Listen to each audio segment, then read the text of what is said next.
Bonjour. Le choc des idées et le débat contradictoire constituent la sève principale dont se nourrit la démocratie, qui est par essence pluraliste.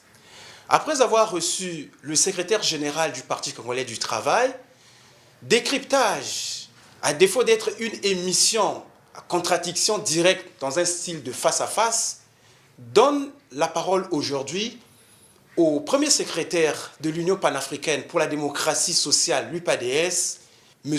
Pascal Tsatima Biala, qui est par ailleurs chef de file de l'opposition. Monsieur le premier secrétaire, bonjour. Bonjour. Merci de recevoir notre invitation. Ah, c'est moi qui vous remercie d'être là, une fois de plus, pour nous donner l'occasion de nous exprimer. Mesdames et messieurs, bienvenue à ce nouveau numéro. Monsieur Pascal Tsatima Biala, comment va l'UPADS, le parti de l'ancien président Pascal Lissouba? C'est la question de tous les jours. Il n'y a pas que vous qui me la posez. Les militants aussi. Les militants aussi se la posent. Ils enrichissent le débat sur la toile, quelquefois de manière un peu brutale, agressive.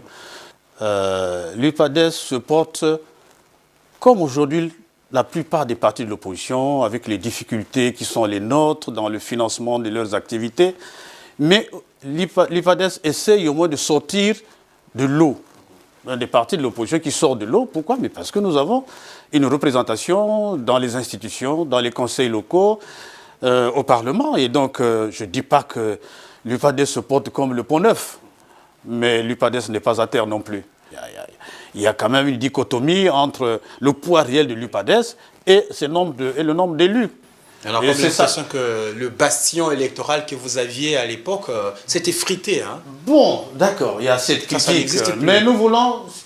Oh, si, il existe toujours. J'ai dit, il y a les résultats électoraux, le nombre de députés, de conseillers, mais il y a la réalité, parce que ça s'est effrité, non pas parce que seulement l'UPADS fait des comptes performances, mais parce qu'il y a d'autres raisons. En cette période de Covid-19, les partis de la majorité présidentielle qui sont à côté de leurs militants pour faire des dons, mais aussi pour faire de la sensibilisation. Mais vous, on ne vous voit nulle part.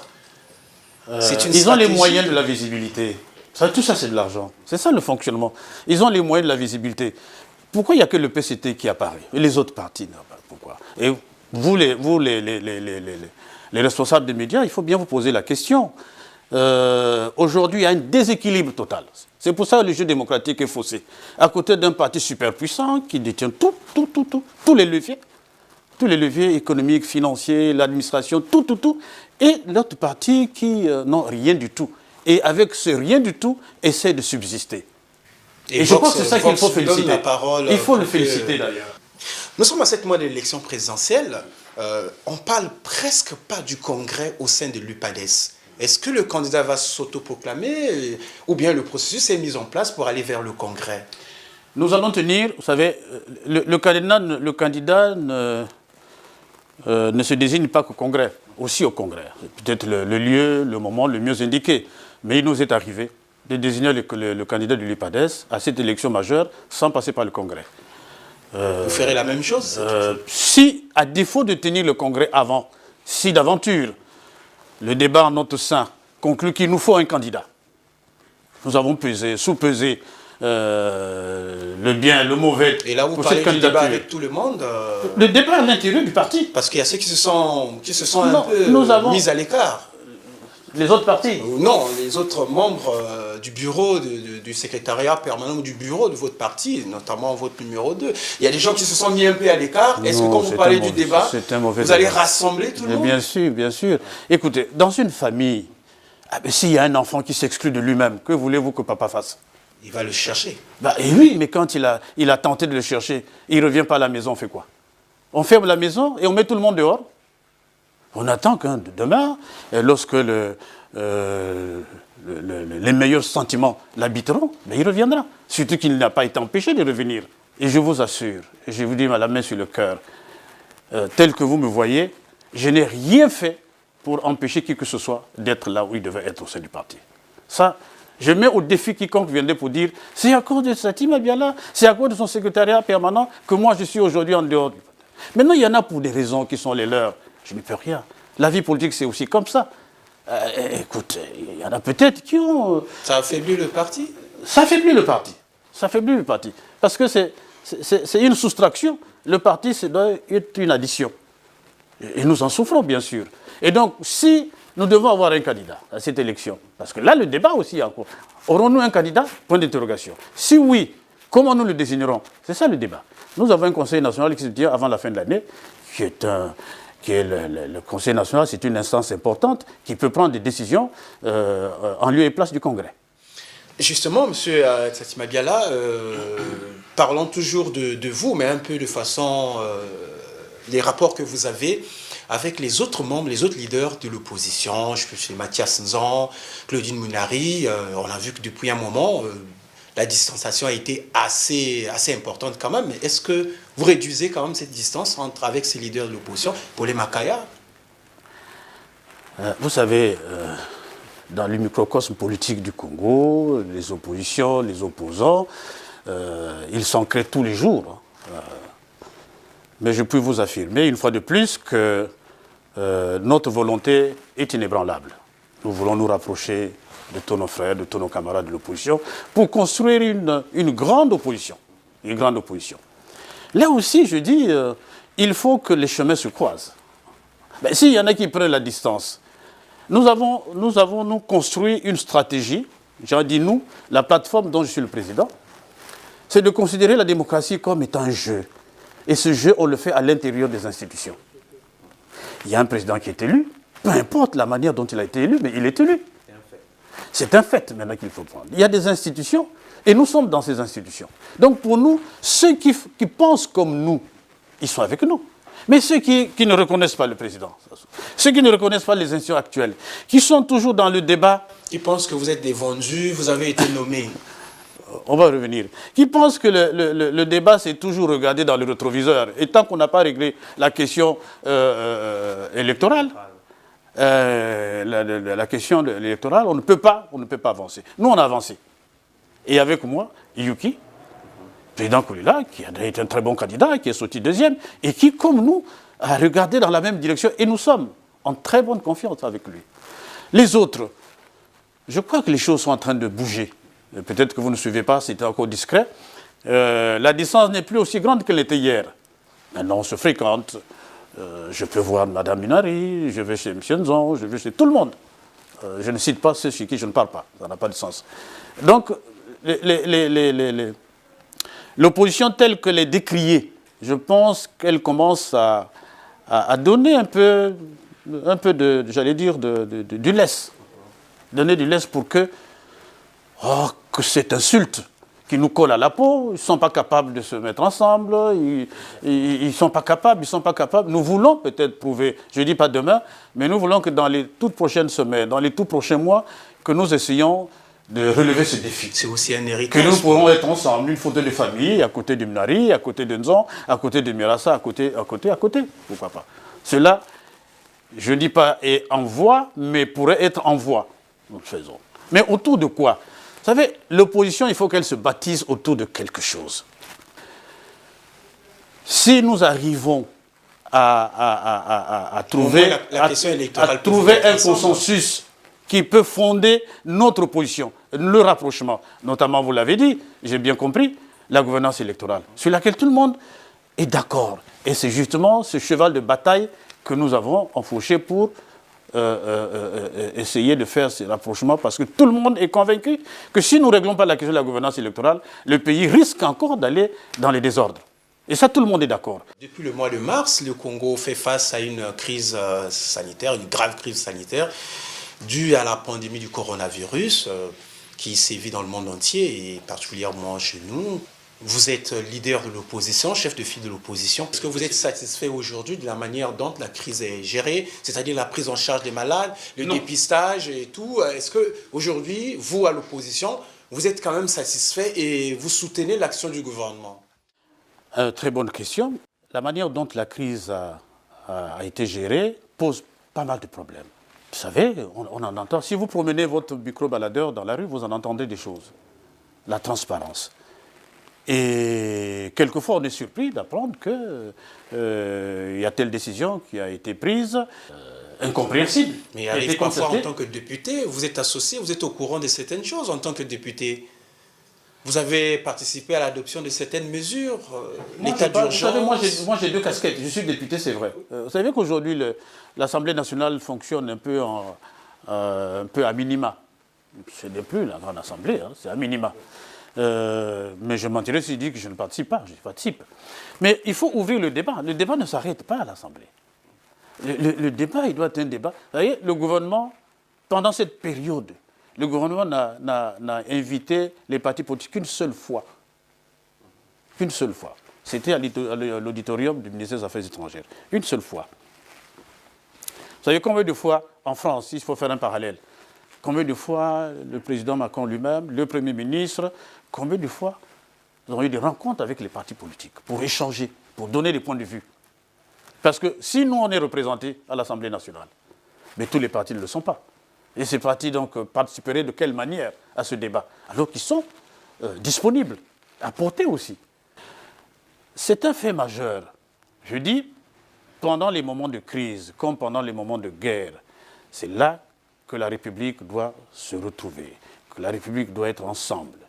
Et ces genres de rencontres, on aurait pu les multiplier et dissiper tout ce qu'on a entendu. Vous savez, l'aide, par exemple, qu'on a eu reçue, à l'intérieur comme à l'extérieur. Il faut quand même dire que notre pays a reçu beaucoup de soutien, de toute nature. Il est arrivé un moment, d'ailleurs, qu'on a vu de manière choquante. Certains parlementaires, pour dire les choses avec exactitude, distribués dans leur circonscription, et quelquefois même avec les effigies sur les sceaux. J'ai dit, mais nous sommes en campagne électorale. Qu'est-ce que c'est? Et ces objets qui étaient distribués, les ont-ils achetés? Les ont-ils reçus du gouvernement? Si tel est le cas, pourquoi ne pas donner à tous les partis politiques? Pourquoi ne pas donner à tous les députés, y compris ceux de l'opposition? Nous sommes venus, nous avons apporté, nous l'opposition, on a donné de l'argent pour que l'ensemble du pays profite ou bénéficie de notre générosité. Nous ne sommes pas enfermés dans nos circonscriptions. Moi, j'ai mis 5 millions, excusez-moi de le dire, mais j'aurais pu les mettre à l'Udima, ce n'est pas ce que j'ai fait. Mais j'ai donné au gouvernement pour que l'ensemble du pays, pas seulement ma circonscription, en bénéficie. Et ils n'ont pas... Les beaux mandants, ils n'ont rien reçu, pas de masque, pas d'assistance de la part du gouvernement. J'ai été, moi, obligé encore d'acheter, d'envoyer les masques. J'étais obligé. Devant les sorties médiatiques du PCT, et peut-être même que les mesures barrières sont de moins en moins respectées, parce que quand je vois les salles combles, est-ce que la distanciation est respectée? Nous sommes quand même en train de gérer une situation très difficile. Alors vous dites que ce n'est pas le PCT qui gère. C'est le gouvernement qui gère. Mais c'est le ministère de la Santé. Mais c'est le gouvernement du PCT. Sous la responsabilité du Premier ministre. C'est le gouvernement du PCT. Et je suis d'accord avec vous. Ah oui. Si le gouvernement n'avait pas une majorité, donc le PCT, il ne pouvait pas se permettre tout ça. Donc il y a un lien malgré tout. Et d'ailleurs, ils s'en prévalent. C'est le gouvernement du PCT. Nous avons décrété de ne pas gêner le gouvernement dans la gestion de cette crise. Nous n'avons pas fait de déclaration.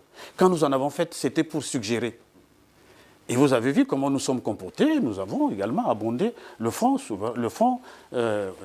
ouvert pour soutenir l'action du gouvernement. Et vous gardez cette position jusqu'à aujourd'hui. Nous avons gardé cette position qui nous paraît très responsable.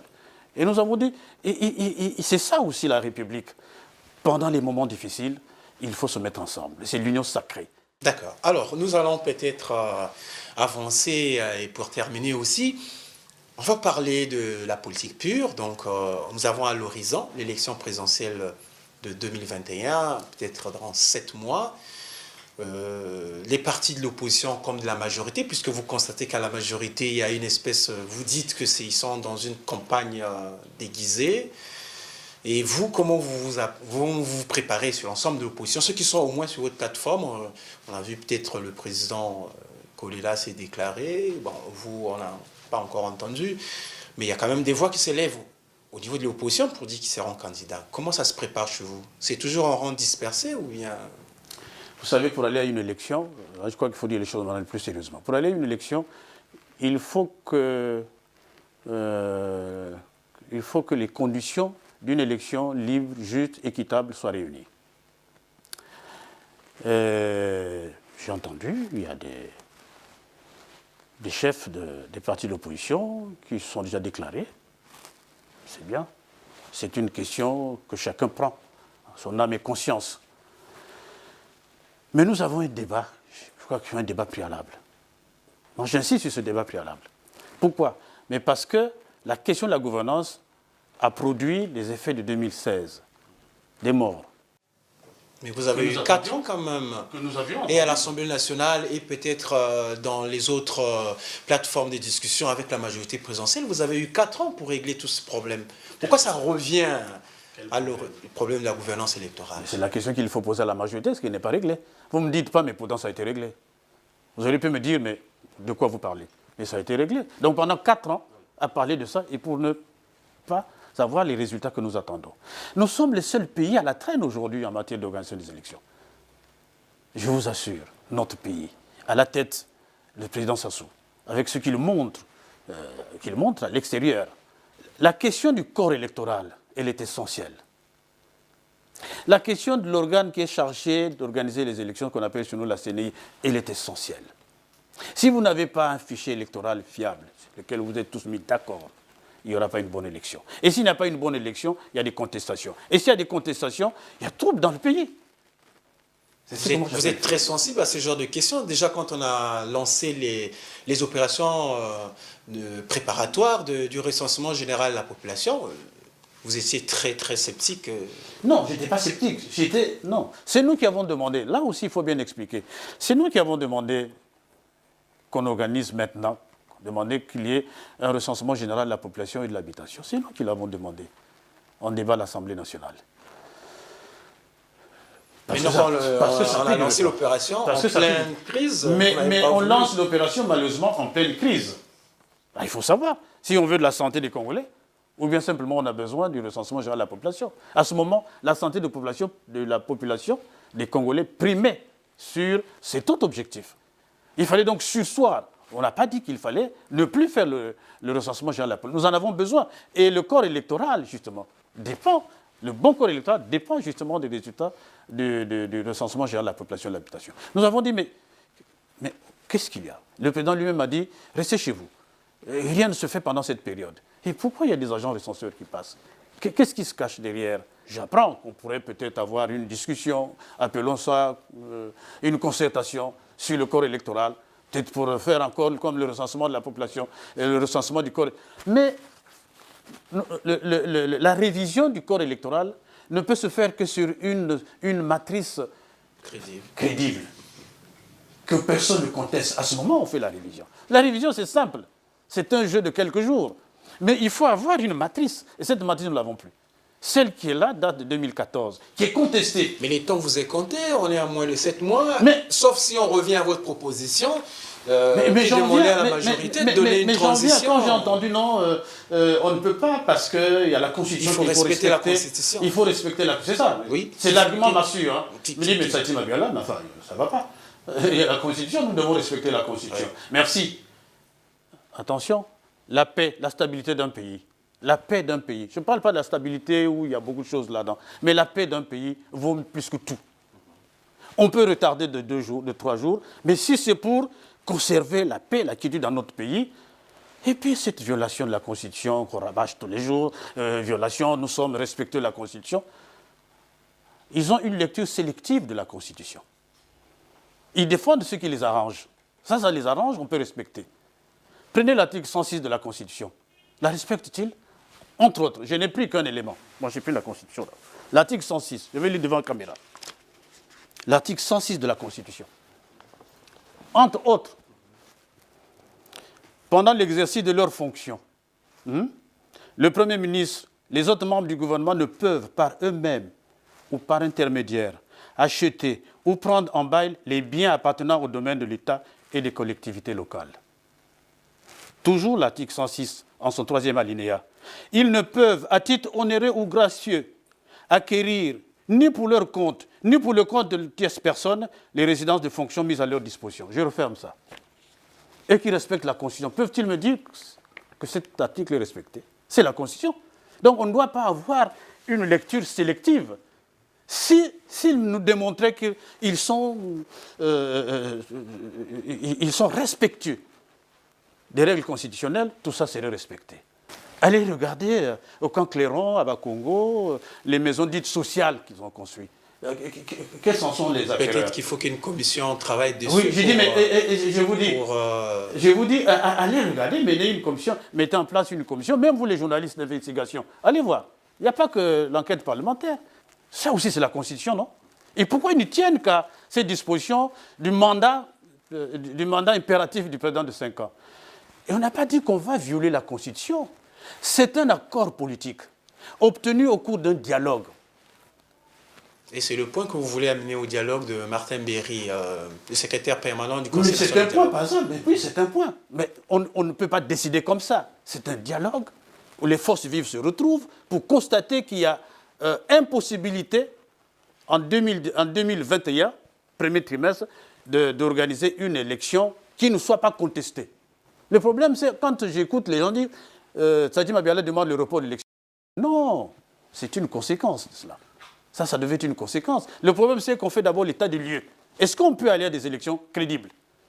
J'ai écouté le très respecté mon frère Moussa, pour qui j'ai beaucoup de respect, mais je crois que le problème est pris dans l'autre sens. Non, il n'a pas, lui, à repousser l'élection présidentielle. Elle doit avoir lieu comme prévu par la Constitution. Mais je n'ai pas dit comme ça. Je dis, on fait l'état des lieux, on regarde si les conditions permissives d'une bonne élection, qui ne soit pas contestée, pourraient avoir lieu en mars 2021. Nous sommes à 7 mois. Il faut donc terminer le recensement général de la population, s'il vous plaît, avoir les résultats validés. Il faut faire l'enrôlement, y introduire la biométrie. Il faut régler la question de la CNI, qui est, entre parenthèses, dit parité, mais ne l'est pas. Vous savez, j'ai entendu quelqu'un dire, il faut bien que je le reprenne. Ah bien, c'est ensemble que nous organisons les élections. Comment ça? C'est pas ensemble, mais c'est disproportionné. Vous faites partie de la commission électorale. Vous envoyez regardez les propositions, regardez les propositions de la commission électorale. Laissez-moi sourire. Je vous prends un département qu'on appelle le département informatique. Essentiel. Informatique. Le code électoral dit qu'il y a 2 représentants de l'opposition et 2 représentants de la majorité. Ni les 2 de l'opposition, ni ceux de la majorité n'ont jamais été admis à participer aux travaux de l'informatique. Bon, ceux de la majorité... Vous les avez quand même envoyés, ils n'ont jamais été admis. Bien sûr.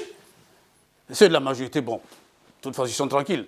Ils savent où ça se fait, donc ils peuvent ne pas être. Mais nous, on ne sait pas. L'informatique. Et vous savez qui s'occupe de la cellule informatique? Ce sont des expatriés. Ce n'est pas des Congolais, ce sont des expatriés. Ils ont l'expertise, peut-être. Ah, vous croyez qu'aujourd'hui, mais c'est une insulte aux Congolais, il y a des experts, il y a des ingénieurs informaticiens qui peuvent faire ce travail. Mais en 92, ils sont sortis d'où? Ils étaient bien là. Vous avez une cellule informatique en 92. Mais c'est eux qui ont travaillé, des Congolais, comme vous. Brillants Congolais. Et ça, c'est une bouteille d'encre, personne ne le sait. C'est tout ça que nous voulons justement régler. Est-ce qu'en si peu de temps, on peut le régler? Mais commençons, on verra bien. On a encore 7 mois. On a encore 7 mois. On a encore 7 mois. 7 mois et rien ne bouge. Se mettre en branle très rapidement. Mais rien ne bouge. Sauf que chaque fois que le gouvernement veut faire bouger les choses, vous êtes un peu sceptique. Non. Est-ce que, à quel moment alors vous pensez... Non. Le recensement général de la population, on n'est pas contre. Nous ne sommes pas contre que le PCT s'organise. Non, je n'ai pas dit ça. Quand le PCT a dit, je suis en train d'appliquer une directive du Congrès de restructuration. Clair, vous n'avez rien à dire. C'est très bien. Mais quand ils ont ajouté que c'est pour nous mettre en ordre de bataille, faire élire notre champion dès le premier tour, c'est donc une campagne électorale. Mais ils l'ont dit aussi au Congrès. Depuis le Congrès, en décembre, il avait dit que leur candidat devrait passer dès le premier tour. Ils l'ont dit aussi au Congrès. C'est pour ça que j'ai dit que là, ils sont en campagne électorale. Que ce soit au Congrès, c'est campagne électorale. Que ce soit hier ou aujourd'hui, c'est campagne électorale. Est-ce que nous pouvons aller en campagne électorale alors que nous avons des préalables qu'il faut régler?